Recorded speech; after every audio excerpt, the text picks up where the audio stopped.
Well, hey everybody, Mike Griffith here. Welcome to the automobile version of Friday Night Mike. I said, you know what? I got to give the Georgia fans a little something. It's been a long week. It's been a tough week.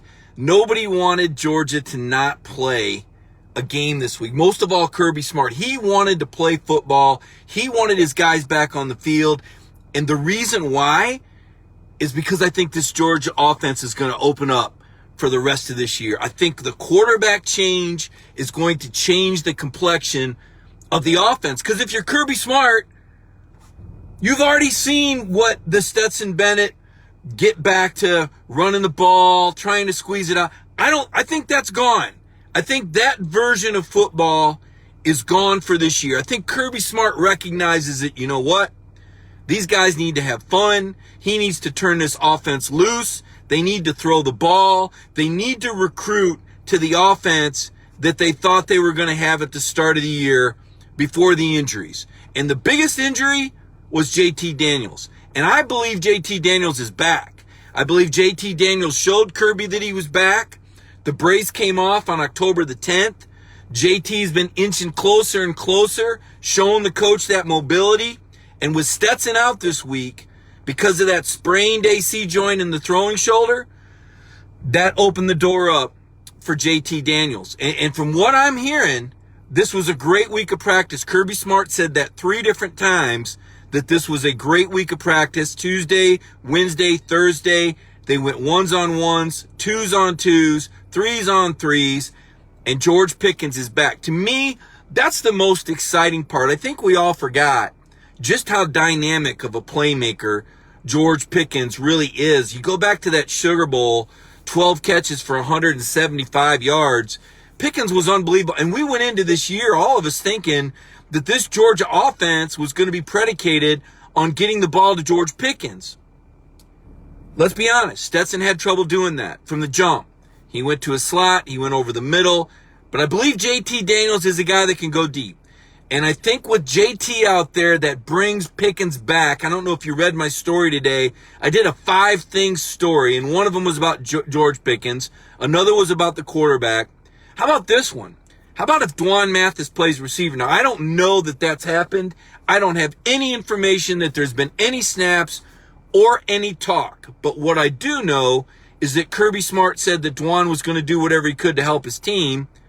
And I know that after reaching out, that, yeah, Dwan wants to help the team. Does that mean playing receiver? I don't know. I don't know if he can just jump right out there and play receiver. I know what I saw in the G-Day game in 2019. I know Dwan is 6'6" and 210 and runs a 10-800. I don't know. So to me, Dwan is one of these guys that, you know, we saw he was thrown into the Florida game 20 points behind. That's not really a fair test or testament when you're down 20 points and the other team knows you got to throw the ball. But at the same time, I think that probably recognize that maybe JT's next in line for quarterback rather than Dwan. So when you've got a guy that talented, find a way to get him on the field. You know, if it's a red zone package, if it's a wildcat, or maybe you line him up at receiver here and there.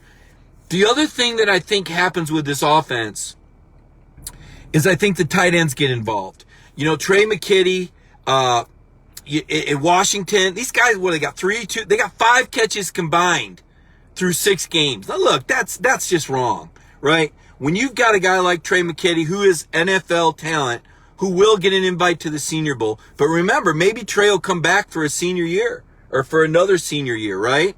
I guess if the offense looks good, it changes the landscape of the future for Georgia football. Now, I'm not saying it, who knows? You know, if JT Daniels is the guy, now that he's healthy with the mobility, if JT Daniels goes out there and throws for 300 or more yards in 3 out of the last 4 games, I think that's a game changer for recruiting, and I think it's a game changer for guys coming back. Now, I'm not saying everybody comes back and everybody wants to win. Listen, certain guys have got to go. Richard LeCounte, you got to go. Jordan Davis, they got to go. You know, these guys are going in the NFL. Eric Stokes is having an unbelievable year. I think Tyson Campbell, you're going to lose a lot of guys defensively. But offensively, does Jamari Salyer come back, right? What about Justin Schaefer? Does Trey McKitty come back?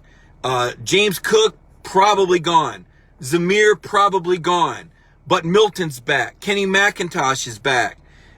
There's a lot for Georgia to play for. And oh, by the way, what if Arkansas beats Florida? Now, I know it's not likely, but remember how Arkansas played that zone defense and shut down Ole Miss? I mean, I remember turning that game on going, oh my gosh. I actually remember thinking Ole Miss was going to blow them out in that game. And I don't think they scored a touchdown till the third. My memory's a little foggy. It was a while ago. But Arkansas plays zone, and Barry Odom, when he was the head coach at Missouri, he gave Florida trouble. Remember that? So, again, it's probably not likely. The game is in Gainesville tomorrow night, but it's worth keeping up with. If Arkansas because Florida would have to lose 2 out of their last 5 for Georgia to win the East. Here's who they got left. They got Arkansas at home. They've got, then they got Kentucky at home. And then I think they have a road trip to play at Knoxville. No, there's one other one, Vanderbilt. So they've got road games at Vanderbilt and Tennessee and home games with Arkansas, Kentucky, and LSU. And LSU's the last game, December 12th. LSU's young. LSU's gotten stomped. But LSU's got talent. What if, it's COVID year, but what if LSU gets it going? What if LSU gets some momentum? Could LSU be a team that could beat Florida? Maybe. So I'm not ruling Georgia out. I'm saying it's probably not likely, but I still think there's a possibility, even if it's 25% or 20%. Something I said yesterday, and I've had a lot of people ask me about this, so I'm going to address it today. I went on the SEC network yesterday, kind of got into it with Feinbaum a little bit, because I said, look at this, these teams that are opting out right now, I'm starting to have a problem with this. And I understand the intent is to protect the players and not spread COVID-19. And I understand that they put parameters in there of the number of players you got to have at each position. Or you have the option of opting out. But you don't have to. You don't have to cancel the game. If you're 1 or 2 players short at a position, why can't you use your walk-ons? Those guys are there to play too. If you want to play, you can play. And what pulled my coattails to this was Lane Kiffin. Lane Kiffin said in his press conference that the people that are doing the counting are the people that don't want to play. And it really got me thinking. And I found out it's not up to the league office. It's up to each individual school to decide if they want to play. And if we're going to be honest, let's be honest about something. Let's say you're a coach making $6 million a year, and you're supposed to play Alabama. And you've had some tracing where maybe some guys didn't test positive, but you've determined you're 1 or 2 guys short here. If you don't have to play Alabama, do you play Alabama? If you know that you have the option to skip that game, do you skip that game? If you're LSU. Now, I don't know for a fact, and I think where Feinbaum got confused, I'm not saying anybody is changing any numbers or doing anything illegal. I'm just saying that I think teams are looking at times for reasons not to play instead of reasons to play. And if I'm a member of that team, if I'm that walk-on, that 3rd or that 4th year guy, and I've gone out there and I've been the human tackling dummy for 3 or 4 years, and now there's an opportunity for me to play, and the coach is going, nope, we'd rather not play. I'm upset. And it's not just that Alabama loses, because it's everybody loses. The whole reason that we had this season was so that these players could have an opportunity to play these games, right? That's what we said. And if we're seeing games canceled because a team is 1 or 2 linemen short, when they've got 120 or 125 guys on their roster, what are we really doing here? And that's the question. And the bigger question for me, and some, well, that may not be happening, that might be happening, that may not be happening. Well, here's the thing. How about a little transparency? If you give me some transparency, show me what's happening. Tell me you don't even tell me who's on your travel roster right now. You don't even tell me who's on your 2 deep right now. It's gotten to the point where these SEC coaches have so much power, they don't even have to tell you who they're bringing on a road trip. That's too much. It's time for the SEC office to step in and say, all right, guys, the NFL has injury reports. The NFL has rosters. Everybody turn in your rosters, all right? Let's all be adults here. I coach travel fast pitch softball, and we disclose more information at the 16 and 18 and under girls level than these grown men do about multi-million-dollar college football games. You can't even tell who's on the roster. That's ridiculous, okay? It's time to reel it in. It's time to reel it in, not just the SEC, but nationwide, so that we all know who's playing on these teams, so that there's a two deep before every game. Everybody doesn't need to try and hide it. Did you know they put in a rule this year that when teams take the field for warm-ups, they've got to have a part of their number or their jersey on, because teams were trying to hide who was on their roster right up until kickoff, okay? So why am I going down this road? Because these are the same coaches that Pinebomb's telling me that we should all just trust with COVID-19. These guys here, you mean the ones that won't tell you who's on their roster? The ones that won't give you a travel roster, that won't do it too deep? We're supposed to trust them on COVID-19 and contacting, and they really can't play a game? We really know they can't play a game, huh? No, they can play a game. They've just decided that they'd be at too much of a competitive disadvantage. That's what they've decided. And in the meantime, what's going to happen? The coach gets paid the same, so there's no accountability there. But what happens is all those other players that have worked so hard don't get to play. And the other team, by the way, that's followed COVID-19 protocol, they don't get to play because the other team was irresponsible. Or because the other team didn't want to put some walk-ons out there on the field, didn't follow COVID-19 protocol.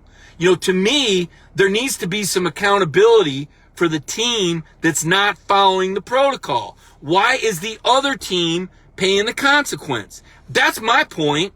Why did Georgia have to play a Florida team that had only played one game in 3 weeks? Why did Georgia get punished like that? Because that's a disadvantage. You put Georgia at a disadvantage because Florida had to be off 2 weeks. So I don't understand that. Why did Georgia have to move their bye week? Because Florida had COVID-19 issues. I don't understand that. Otherwise, Georgia would have had a week off before the Florida game. And Florida would have had to play, which is the way it should have been. Because Florida put themselves in that situation. Georgia didn't. It just seems to me, and you can look around the league. This isn't just, oh, poor Georgia. This is teams that are getting COVID-19 or having the tracing and the guys out, they're not being held accountable. When is Alabama and LSU going to be made up? When? Because Alabama's going to be in the SEC title game. So they're not going to play LSU on the 19th. Does that mean LSU doesn't have to play Alabama this year? They get to avoid that payback that Alabama would have paid them. Alabama would have put 50 on Ed Orgeron after the locker room scene, after what. And now, again, I'm not saying anybody's cheating. I'm not saying anybody's breaking any rules. I want to be clear on that. I'm just saying there is a system in place, and coaches now have the decision to make of how much of a competitive disadvantage do they want to be put at. And if you're going to do that, at least give me some transparency. Listen, if you're 10 or 15 guys short, if you're missing 10 starters, I get it. But if we're talking about 1 or 2 guys, Kirby did his show Thursday night, and he said, Georgia's numbers at defensive tackle are very thin right now. Jordan Davis is out, Julian Rochester is out, and Warren Brinson is out. Georgia's down to 2 defensive scholarship tackles. So what they've had to do is they've had to move some outside guys in, right? They've got some injury issues too, but they're still playing football. Now, if they had COVID-19 and tracing, could Kirby use that? Yeah, but the point is, every team has some positions where they're thin. And the lack of transparency makes us guess and wonder, how close are these guys really? How many guys was Missouri really down? I'm not saying they're lying. Again, I want to be clear on that. I'm not saying they're breaking rules. I'm just saying there's some teams right now, and Lane Kiffin said it. There's some teams right now that are looking for reasons not to play instead of reasons to play. Because they don't want to finish 3-7. They don't want to finish 4-6. So if you can dodge a loss this late in the season and you're a coach and you're worried about your contract or you're worried about how it looks in recruiting, does that change? Does that motivate your decision? I mean, I think that's a real life question that people need to ask. And so again, before you start, these coaches, they would never do that. Really? The same coaches that won't put out rosters and won't tell you who's on their travel team? Come on. These guys are competitors, right? It's their job to look for competitive advantages. And if not losing a game by 40 points helps them on the recruiting trail or helps them make sure that they're not in any hot water or on the hot seat next year, you don't think they're going to take that? I think we need to be real about this. That's all I'm saying. I just think people need to have a realistic picture about what's going on. Yes, there is a crisis. Yes, this is very real. No, I don't want anybody to be put at risk for COVID-19. But I do want to see those guys that go out there, those walk-ons, have an opportunity. If it only takes 2 or 3 to fulfill a roster, I don't think that should be enough to hold a team back from playing. Because it's turning the league upside down. Games aren't getting played, and the opportunities for all these other kids that have worked year-round, that trained all summer amid COVID-19, that are wearing the masks, that are staying away from the parties, they're getting the opportunity to play football taken away from them on, 1 or 2 guys and a team not being willing to pull a walk-on or 2 over to make that roster. And I think that's a problem. Now, this is unprecedented. I don't blame Greg Sankey. In time, there's going to be a better way to manage this. In time, there's going to be a way for this to be moderated more closely. There'll be more accountability. But on the front end of it, it's kind of shaky right now. Now, Georgia. What has Georgia got left? They got Mississippi State at home. Kirby's excited. It's a night game. Is there any chance they wear the black jerseys? I wonder, are we going to see the black jerseys this year? At the start of the year, when they trotted out the 1980 throwbacks for Arkansas with the black jerseys, the rumor was they were going to wear the black jerseys against Auburn. I haven't seen any black jerseys anywhere. Not on the field, not in any games. Do you want to see Georgia wear the black jersey? I would think if there was going to be a black jersey game, it would be Mississippi State at home under the lights, right? If you're Kirby Smart, you got to make it fun for your players again. Because listen, you had a week off after you lost to Alabama, and that stunk. And there's nothing worse than a week off after you lose to Florida. This has been a bitter taste, a bitter pill. Georgia fans are upset. They want to see the answers. The players want to be on the field and redeem themselves. The Georgia players want to play for you right now. They can't wait to get back out there and redeem themselves. And, Scott Howard, who does the play-by-play, asked Kirby, well, is there a silver lining? Because maybe you get some guys back. He said, not really. Because the guys that are out, most of them are out for a while. It's not like you're going to get guys back left and right? So will we see Arian Smith soon, that wide receiver from Florida? Probably. Will we see Kenny McIntosh in the next game? I think so. George Pickens, yes. JT Daniels, yes. Will we see Todd Monken's offense come to life? Because listen, there's been guys open all year. You all been watching. The plays were there to be made. And as Kirby said, you got to make your layups, right? Georgia missed on throws. Simple as that. Whatever other excuse you want to make, whether it was Stetson's shoulder, whether it was Dwan, but the bottom line is Florida is not that great. Their defense is not all that. They gave up 14 points in 3.5 minutes, folks. That's what the Florida defense is. And there were 4 or 5 shot plays that could have been touchdowns the way Florida was defending, and a regular quarterback makes those throws. Georgia is not that far off. Less than a month ago, Georgia was beating Alabama in Tuscaloosa 24-20 at halftime with a former walk-on quarterback. Georgia is not that far off. It ain't that broke. All right, some things went awry. Some players made plays, and the Georgia offense, faltered. You're only as good as your quarterback. It is what it is. It just is what it is. You got to have a trigger. We're going to find out in the next 3 or 4 weeks if JT Daniels is that guy. If he is, great. Momentum going into next year. If he's not, he moves on. And Carson Beck is next up. And then Brock comes in, right? Or maybe Dwan with an off season. But you're going to find out It's reached that juncture with Daniels. The guy from USC, the former 5-star. Look, do yourself a favor. Look at his tape from Mater Dei High School. The guy from Clemson, DJ Ungalag, I think is how you pronounce his last name, the Clemson backup. When Georgia plays Clemson, JT beat him twice his final year at Mater Dei, head-to-head. Both had a lot of FBS guys. So I'm going to be doing a story on JT after the weekend. I've got that 5-thing story up today that you may want to look at. We talk about quarterbacks, tight ends, George Pickens, what else? Dwan Mathis, and I can't remember the other. The wheel route, right? Kirby's got to fix the wheel route defense problem.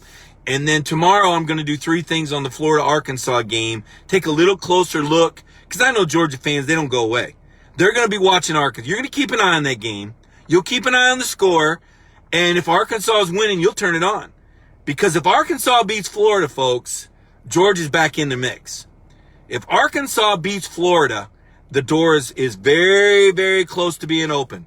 Then Florida would only need to lose one more game. And if these dogs can get in somehow, sneak in, even if it's the back door, no apologies necessary at COVID-19 year, I think Georgia fans will take it.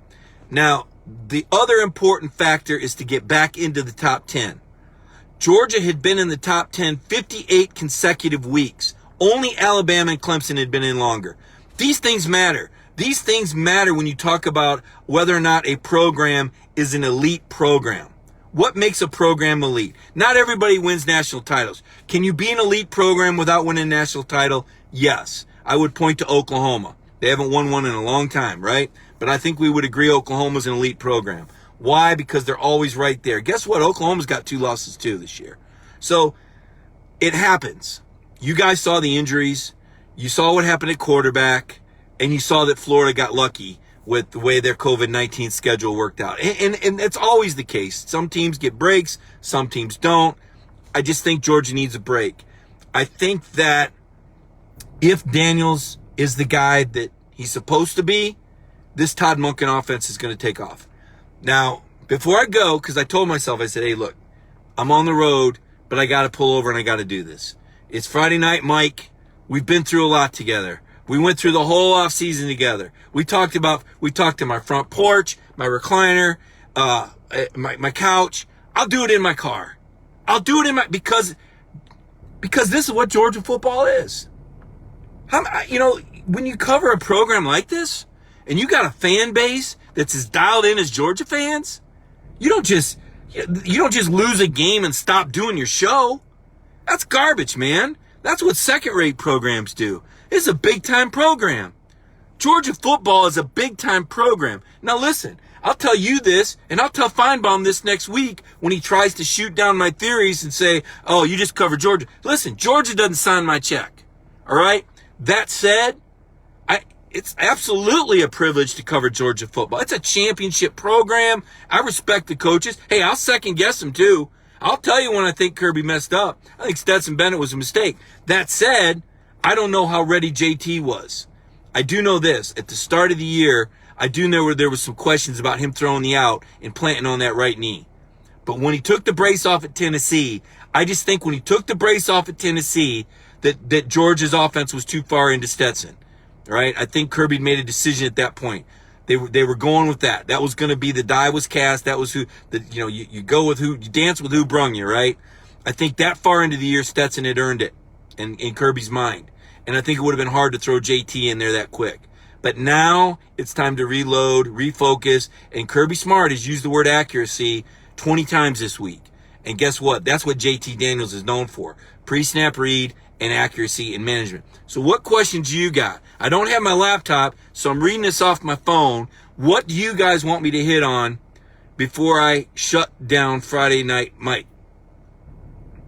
Somebody said he had surgery in January. Okay, the surgery that JT had in January was to remove scar tissue. It was arthroscopic. Those are usually pretty minor, 3 or 4 months. But I think that what happened is when you throw the ball, you put a lot of torque on your right leg. That's your plant leg. And I think it took time for JT to get that loosened up and have that full range of mobility that he needs to be at his best. And Kirby is a guy that is not going to play somebody that's less than 100% in his mind. Why do so many people think JT is the answer?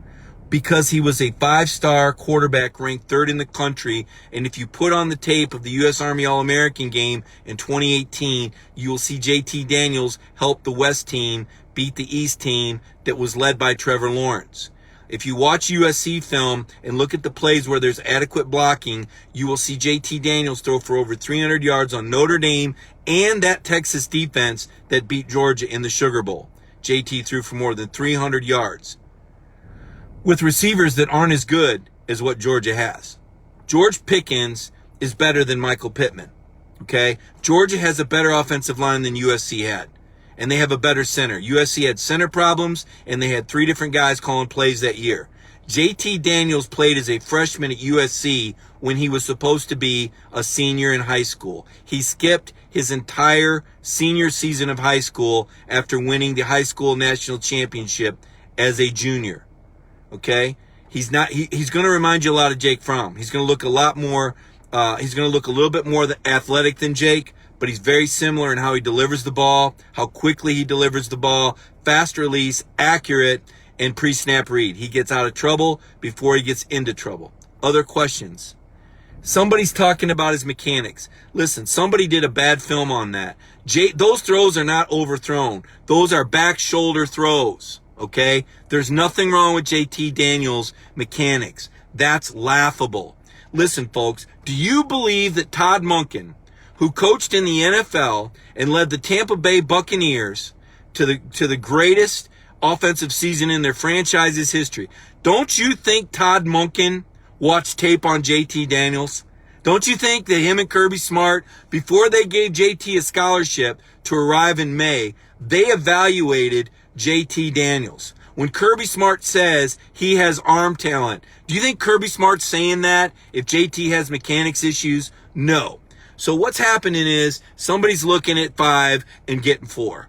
All right? So there's a reason why people aren't coaching, including myself. Like, I know what I know and I know what I don't know. So I'm not going to sit here and tell you that JT Daniels can be the next Joe Montana in the NFL. What I can tell you, based on his college film and his high school film and the fact that Todd Monken and Kirby Smart recruited him to Georgia, I think that means that they think he's pretty good. And the fact that Kirby said he's got arm talent, that's never been the question.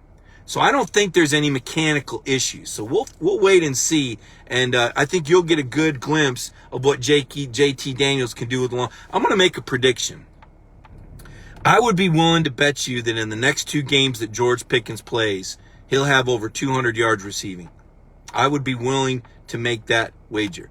I think JT is a guy, based on what I saw at that USC film, that's going to bring those perimeter receivers into action. I think those tight ends, and I also think that Kirby is going to let Monken open up the offense. Because if there's one thing that people notice, it's a lot of yards and points. And right now, if we're going to be honest about things, and that's what Friday Night Mike is, sometimes too much honesty, sometimes too blunt, Georgia could win the last 4 games with any of their quarterbacks. You could put Stetson Bennett back out there. You could put Carson Beck out there. You could put Dwan Mathis out there. You can win with whoever you want in these last 4 games. The question is, what does Kirby Smart want this offense to be? And he gets to name it. And the quarterback that he picks and the offense that he runs is going to be out there for recruits to see and for the fan base to see. And that's going to be Kirby's commitment to you of what Georgia football is going to look like. That's what you're going to see. That's what you're going to see. Because Kirby Smart knows how to read the room. Kirby Smart knows how to get a team behind him. If there's one thing Georgia football has had under Kirby Smart, it's buy-in. These kids believe in their head coach. They believe in their head coach. And they got to get their confidence back. And I feel sorry for Mississippi State. I really do. Because I think Georgia's going to roast them. If Georgia doesn't win by 6 touchdowns, I'd be shocked. If Georgia doesn't put at least 42 points on the board, I would be shocked. I think we're looking at like a 52-10 game. I think they're going to destroy Mississippi State.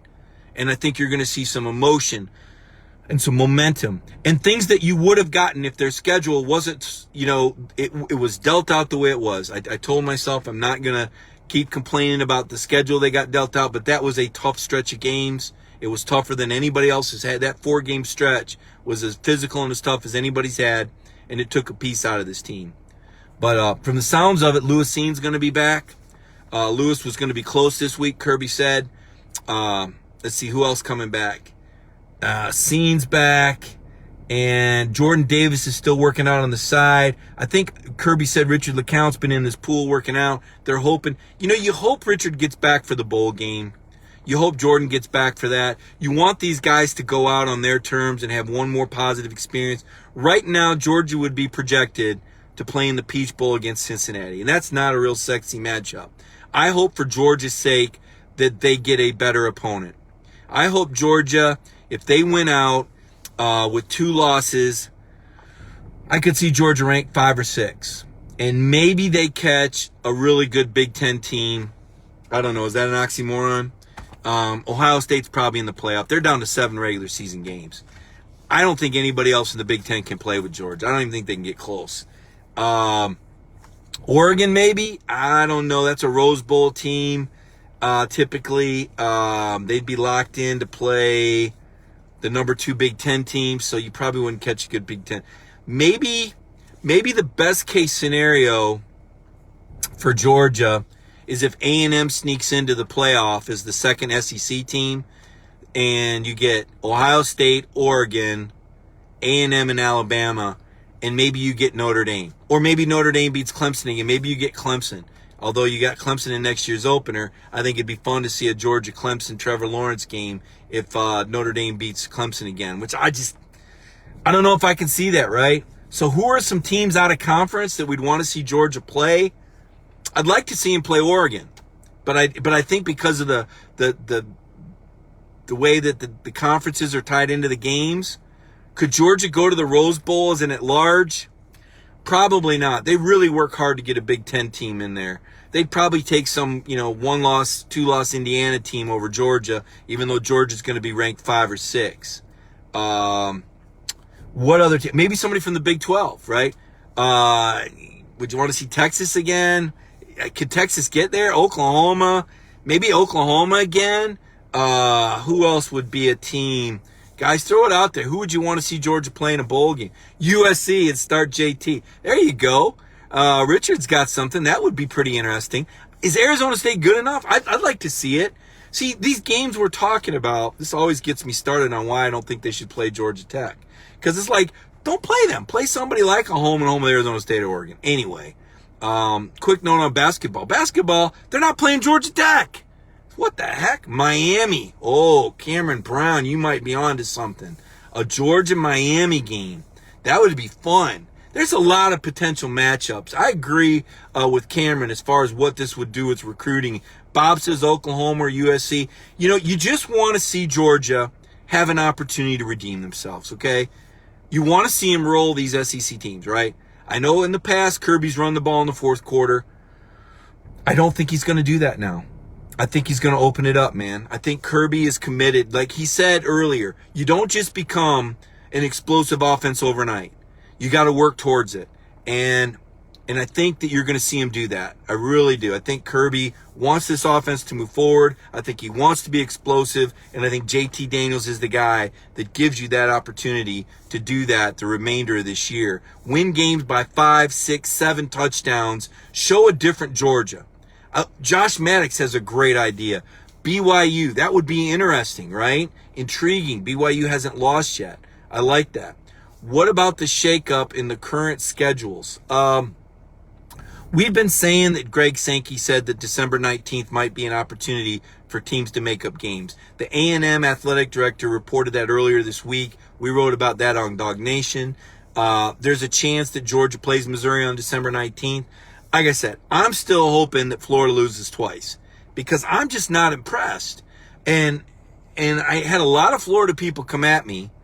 And look, Kyle Trask threw a pick 6 in the first half, and he would have thrown another pick 6 in the second half if a Georgia player hadn't dropped it.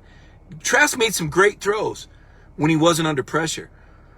But when Georgia got to him in the second half, he looked very human to me. He made bad throws. And, for the Florida fans, they were just taking their foot off the gas. Listen, they ran the ball and threw the ball like 17 times each in the second half. Florida wasn't slowing down. Georgia adjusted. So I still think there's a lot to see Georgia play for. I think Georgia football is still special. I want to see Georgia get back in the top 10. But listen, I can't wait to see this offense again. Cannot wait to see what JT Daniels does. I think he's got a quick trigger, and I think that Daniels is going to hit those open receivers. I think he's a guy that can get through his progressions, and I think he's a guy that can make all the throws. And I think the offense is going to look very different with a healthy JT Daniels. Kirby was not going to put him out there until he was healthy. So with that, I'm going to make it a wrap. I couldn't let tonight go by. I've been thinking about Georgia. I've been writing about Georgia football all week. I've been thinking about it all week. It's going to be a bummer not to have Georgia to watch tomorrow. Hopefully Arkansas gives Florida a game. I don't even know during the day. I haven't even zeroed in. It's like, man, but I can't wait for next week, that Mississippi State game under the lights. Maybe they wear the black jerseys. Maybe they don't. But more than anything, it's going to be George Pickens time again.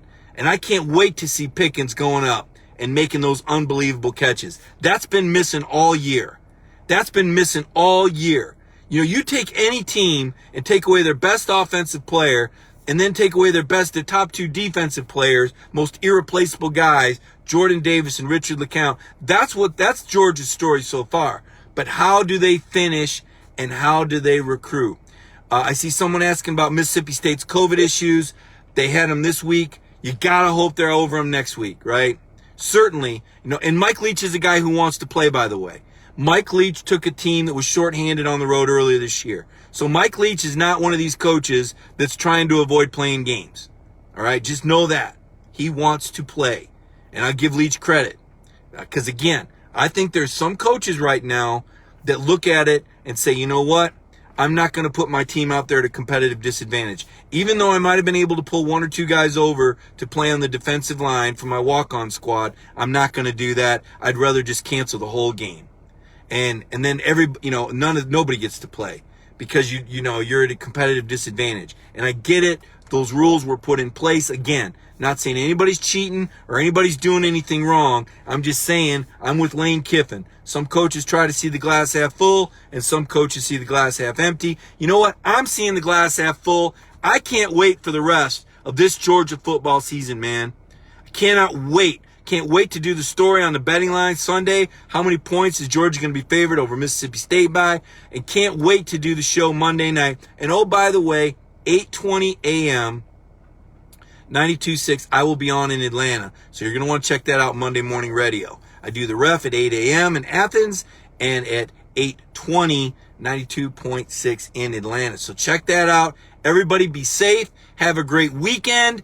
Keep your hopes up. Georgia football ain't done. Chapter 2 is about ready to start. New quarterback, and I believe renewed offense with George Pickens and Kenny McIntosh out there. And I think Kirby's going to turn him loose. Be safe, everybody. Thanks for joining me tonight. Friday Night Mike.